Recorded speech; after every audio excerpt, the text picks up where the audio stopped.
La parole est à présent Monsieur Tristan Lahaye pour le groupe écologiste et social.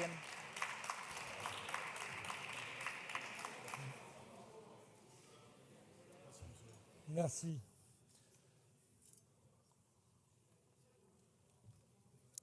Madame la Présidente, Monsieur le Premier ministre, Mesdames et Messieurs les ministres, Monsieur le Président, Monsieur le rapporteur, chers collègues. Nous engageons ce jour la discussion en séance de la première partie du projet de loi de finances pour 2026. Cette discussion est assurément décisive car elle conditionne les possibilités de l'intervention publique que nous étudierons en deuxième partie et dans le PLFSS. Et donc, en définitive, elle engage notre capacité à approuver un budget dans son ensemble. Et c'est là le rôle minimum de notre Assemblée, l'objet historique de sa genèse, le vote des recettes de l'État, donc de l'impôt, par le Parlement et l'adoption par ses membres d'un budget pour la France. Depuis des années pourtant, l'Assemblée nationale est dessaisie de sa mission fondamentale au profit d'un usage déraisonnable des outils les plus verticaux mis à la disposition du gouvernement par la Constitution. Mais depuis la dissolution de juin 2024 et l'obstination du président de la République à conserver le pouvoir, les gouvernements n'ont plus la même facilité à user de l'article 49 alinéa 3, sauf à risquer la censure, faute d'une absence de majorité dans l'hémicycle. C'est, je crois, d'abord cette lucidité qui vous a poussé, Monsieur le Premier ministre, à renoncer au 49.3. Depuis la dissolution, l'exécutif est donc sous la menace de notre Assemblée.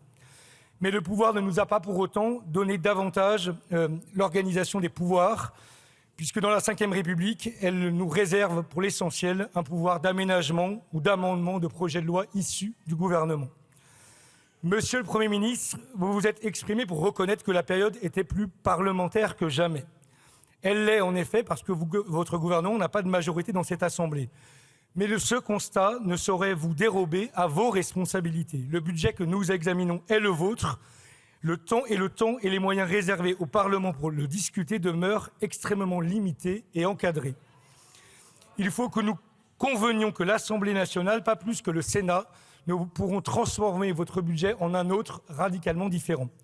Le budget pour l'année 2026, si vous parveniez à le faire adopter, sera donc, quoi qu'il advienne, d'abord le vôtre, et nous serons, quoi qu'il arrive, toujours dans l'opposition. Mais en l'absence de majorité dans cet hémicycle, qu'aucun retour anticipé aux urnes ne serait certain de clarifier, il vous faut entendre qu'il n'y a pas de voie possible pour l'adoption de votre budget sans rupture avec la politique menée depuis des années et sanctionnée nettement dans les urnes. Or, Monsieur le Premier ministre, on ne peut pas dire que la copie que vous nous avez adressée ne dessine le début d'une voie de compromis. Cette dernière est une prolongation en pire des précédents, copie presque équivalente à celle de votre prédécesseur, tout juste expurgée de la suppression provocatrice de 2 jours fériés.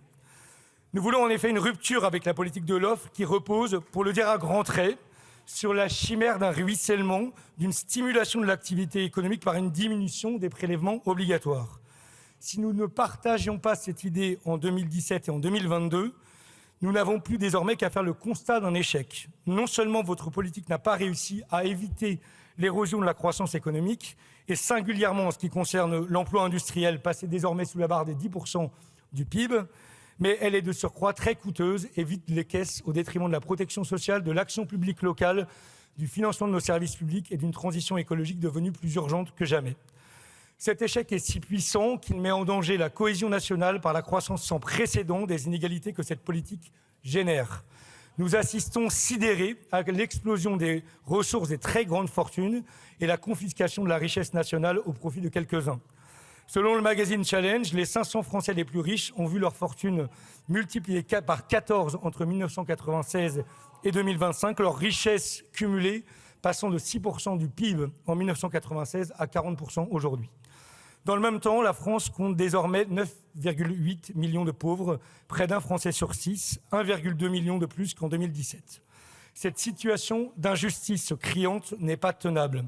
Les Français ne supporteront pas longtemps que le coût de la vie et l'augmentation du coût de la vie, les difficultés à se nourrir, se loger et se vêtir, si nous ne consentons pas dans le même temps à mettre davantage à contribution un Bernard Arnault qui s'enrichit de 19 milliards d'euros en 24 heures. Notre pacte social et républicain, déjà ébranlé, n'y résistera pas. Ce PLF poursuit cette logique et même l'amplifie à certains égards, comme l'illustre la proposition incompréhensible, car demandée par personne, de suppression de la dernière tranche de la CVAE. Et dans le contexte d'une croissance nécessaire de nos efforts pour nous protéger, nous défendre, et en direction de l'Union européenne, comme par la nécessité d'ailleurs que nous approuvons de réduire notre déficit, vous proposez ni plus ni moins qu'une augmentation des prélèvements obligatoires sur les classes moyennes et populaires, à l'image du gel des premières tranches de l'IR, ou bien de la proposition, faut-il bien le reconnaître, honteuse, de fiscalisation des affections longue durée. Il n'est pas envisageable de faire payer aux plus petits le prix de 8 ans de cadeaux aux plus gros. Introduire davantage de justice fiscale est une exigence démocratique indispensable. Pourtant, nous subissons des crispations autour de la taxe Zuckman qui relève d'une hystérie irresponsable. Rappelons qu'elle ne vise qu'à assurer une imposition plancher de 2% sur les patrimoines au-delà de 100 millions d'euros, quand ces patrimoines croissent de toute façon naturellement de 6% en moyenne chaque année. Elle ne concernera que les seuls 1500 plus gros patrimoines du pays et elle est plébiscitée par 86% des Français. Quelle déconnexion et, permettez-moi de le dire, quelle indécence à s'arc-bouter ainsi pour la rejeter au nom d'une prétendue défense des PME et de l'entrepreneuriat. Représentants du peuple français, nous avons le devoir d'agir pour l'égalité et la justice. Il nous faut nous pencher sur la question fiscale, la persistance des niches, holding, pacte Dutreil et de tous ces mécanismes de défiscalisation des transmissions de patrimoine qui ne profitent qu'aux plus fortunés et aux bien-nés, qui organisent la reproduction sociale et l'entassement de richesses dynastiques dans ce pays au détriment de la promesse républicaine d'une élévation sociale possible pour chacun par le travail et le mérite.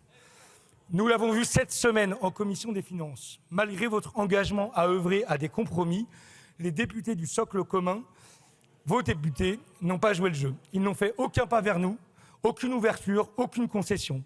Parfois même plus royalistes que le monarque, ils ont minutieusement, méthodiquement écarté toutes nos propositions pour davantage de justice fiscale. Monsieur le Premier ministre, nous sommes au pied du mur.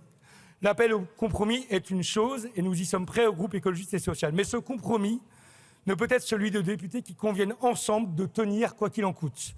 Il nous importe qu'il soit celui d'un apaisement de la société et il exige dès lors le renoncement à vos dogmes et que vous entendiez l'appel plus fort que jamais à la justice sociale et fiscale.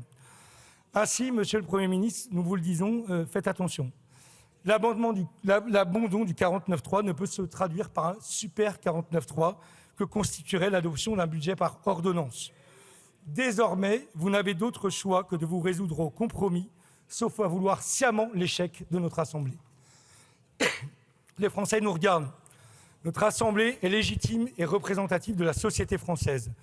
Vouloir faire primer le parlementarisme n'a aucun sens si vous refusez par principe le cœur des propositions de votre opposition républicaine.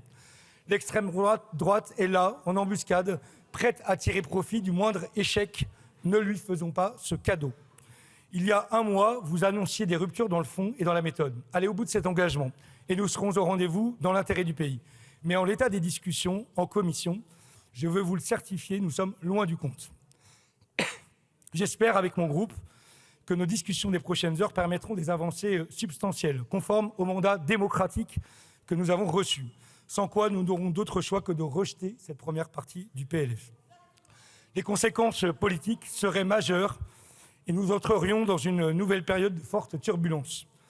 Nous devons tout faire pour épargner cela au pays et à nos concitoyens. Monsieur le Premier ministre et mesdames et messieurs les députés du socle commun, soyez à la hauteur et entendez qu'un compromis réel se construit nécessairement avec ceux qui ne pensent pas comme vous. Merci. Merci beaucoup, monsieur le député. La parole est à présent à